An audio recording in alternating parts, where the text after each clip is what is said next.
Kuelekea katika mkutano mkuu, kutakuwa na tukio la uwekaji jiwe la msingi la jengo la makao makuu ya Chama cha Mapinduzi.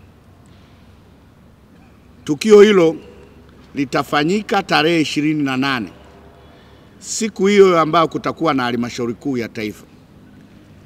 Hili sikulisema nilipoongea nanyi waandishi wa habari mara kwanza, haikuwa sehemu ya ajenda zile nilizozitaja, lakini hili tukio la uwekaji jiwe la msingi la ujenzi wa makao makuu ya Chama cha Mapinduzi itafanyika tarehe 28 saa 3 asubuhi. Tunajenga jengo la makao makuu ya Chama cha Mapinduzi pembeni mwa jengo hili. Upande wa pili utaona kuna mabati na eneo kubwa, hapo ndio kutakuwa na makao makuu ya Chama cha Mapinduzi. Chama chetu ni kikubwa, kinaendelea kukua siku hadi siku. Chama chetu sasa kina wanachama milioni 11. Maana yake ni chama kikubwa. Kwa hiyo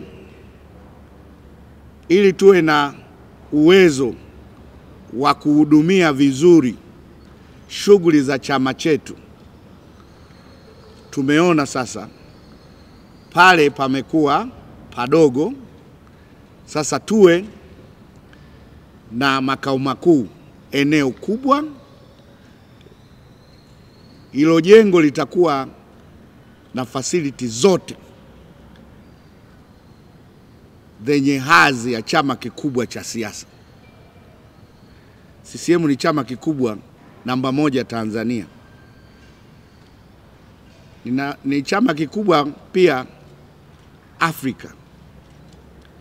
Kwa hiyo chama chetu tumeona imefika wakati wa kuwa na jengo lenye facility zote, kumbi za mikutano, kufanya vikao mbalimbali,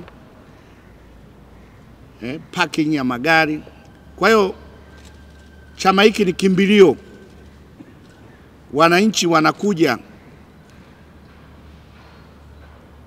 makao makuu ya CCM.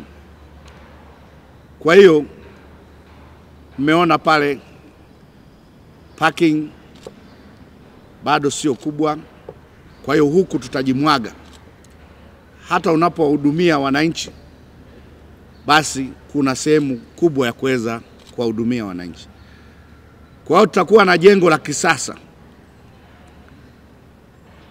La kisasa kweli kweli,